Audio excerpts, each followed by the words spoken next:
Star 2, we're gonna do a little bit of work on these. The first one is boron trifluoride. So boron trifluoride, I'm gonna do a Lewis structure just to begin.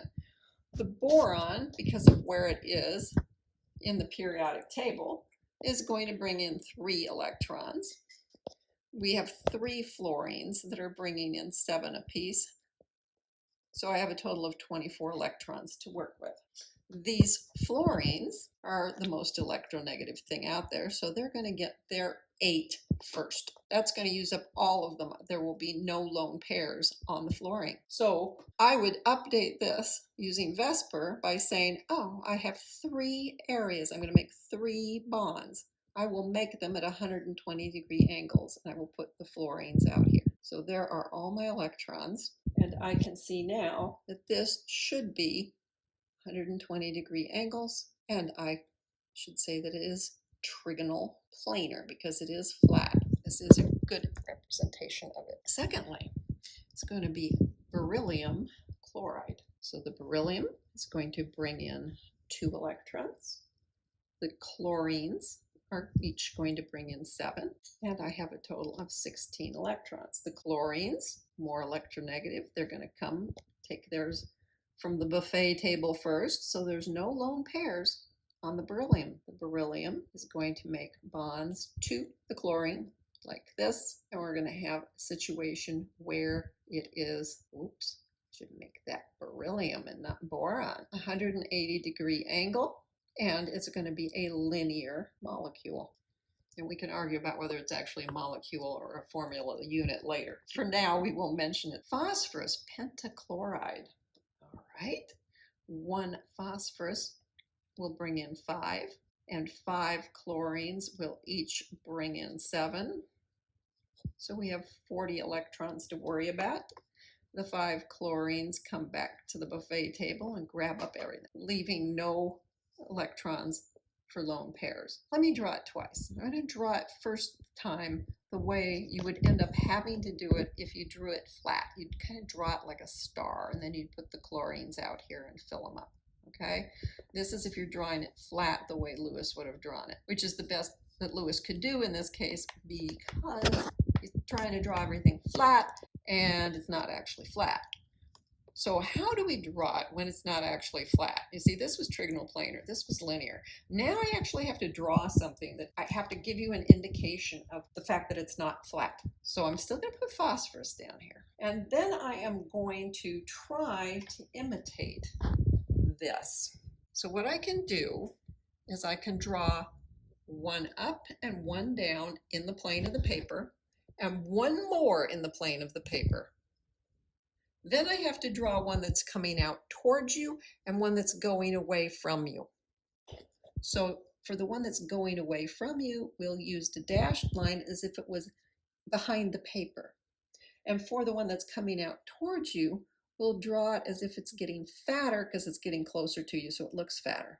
And we'll fill this in to make sure everybody understands that's what we were doing. Then we will put all the chlorines out here. And of course, it means I'm going to be spending a lot of time putting dots out here for all these electrons that are on the chlorines. After a while, we get tired of putting dots and we stop doing it. We just assume everybody knows they're there. But that means we have this 90-degree angle, which we can see nicely on the paper. We could talk about the 180 between this one and this one. But for now, I will just resort to saying, hey, look at these on the equator. That's a 120-degree angle. And I have to name it. So I have to remember it's trigonal because of the 3 on the equator. And it's bipyramidal because you can make a pyramid going up and a pyramid going down. All right, 1 more for this star, and that is sulfur hexafluoride. So the sulfur is going to bring in 6 electrons. There are 6 fluorines, each bringing in 7, so that's 42. I have a total of 48 electrons. The 6 fluorines all come in asking for 8, and guess what? That's the whole 48. So there are no electrons left to be lone pairs on the sulfur that's in the center.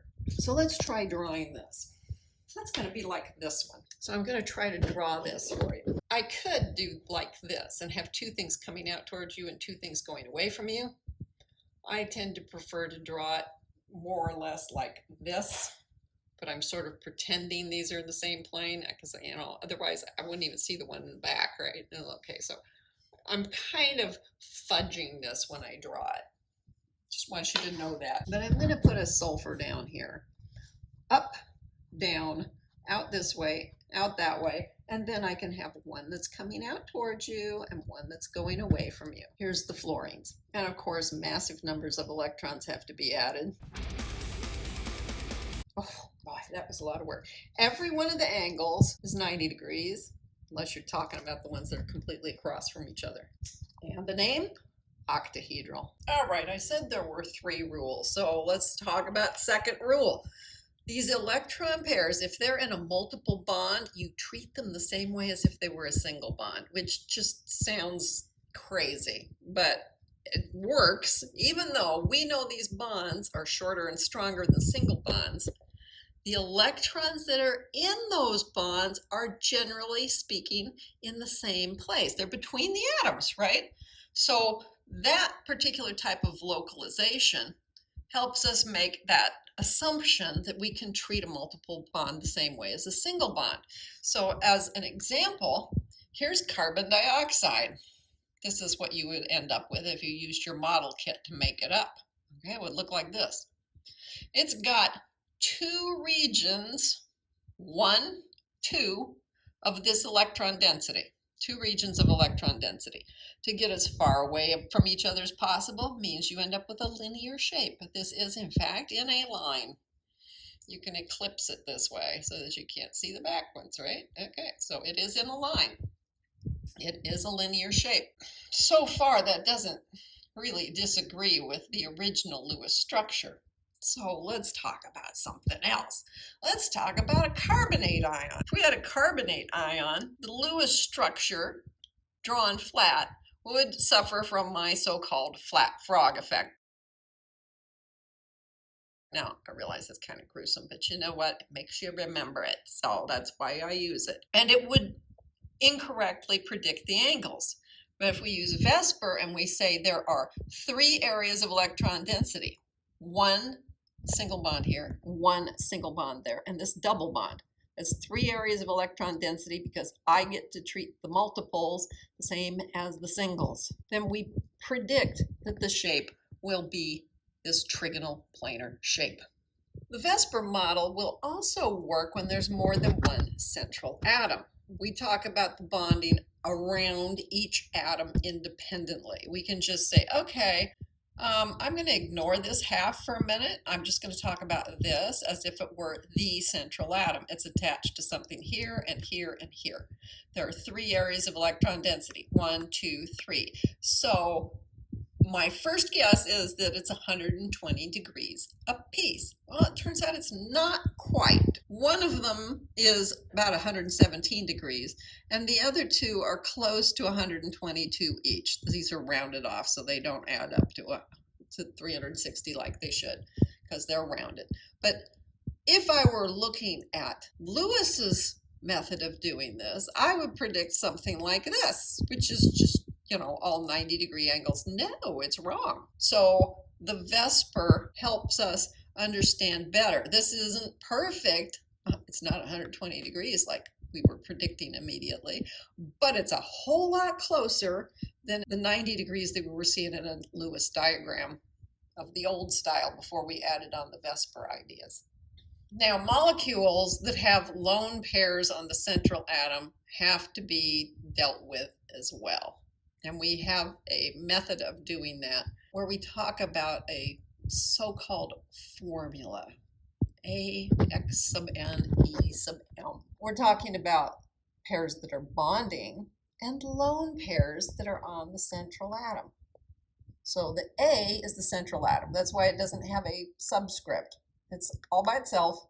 There's only one of them. It's the central atom. X stands for the atoms that are attached, and however many of them there are is N. So if you have this BF3, for example, this would be the A, and then the X would be fluoride. And The N would be 3 because there are 3 of them, right? So it's an AX3 species. Okay, I still haven't talked about E. The E is for lone pairs of electrons. So that's the E, electrons. So how many lone pairs are there? Some things have lone pairs when you put them together. Here's that sulfite ion that we mentioned earlier in a different chapter.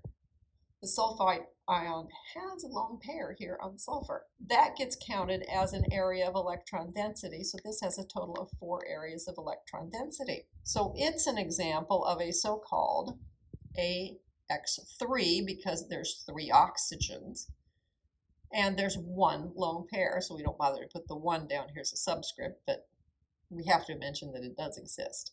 So there's the difference between these. They both have 3 things attached to them, but they're going to have different shapes because this one has a lone pair. Now, what I point out here is we had this situation that fits right well into the shapes we talked about before, because this would end up being a trigonal planar for boron trifluoride. But if we have lone pairs, we're going to have a little harder time describing what that looks like. So let's talk about this guy.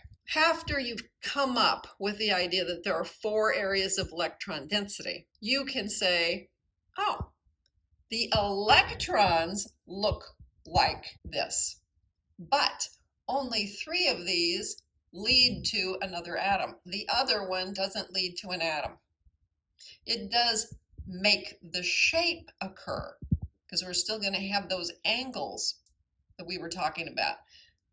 This electron pair, though, is not going to allow it to flatten itself out to where it becomes a trigonal planar. It's asking for its own area because it's electrons and repelling these. So you end up with a little bit of a pyramid shape, right? It's sticking up. If I put it down, you can see there's room underneath it. It's not flat. So the electrons are tetrahedral. It's a tetrahedral electron arrangement, but we're not going to be able to name its shape that way because there's no atom here. We're leading up to something. We haven't named it yet, but we're going to. So this sulfite ion that has the 1 lone pair, that's an example of the AX3E. They have to be named differently. So rule 3 is the molecular shape is named for where the nuclei, the atoms are, not the electrons. So what is the proper name for this guy now? Well, it's trigonal, but it's forming a pyramid. It's not a very tall pyramid, mind you, but it is a pyramid. So trigonal is the base, pyramidal because it is a pyramid. So when I'm looking at this guy, that central sulfur atom is above the plane that the 3 oxygens are in. It's above it. Triangular base for a pyramid. Trigonal, pyramidal.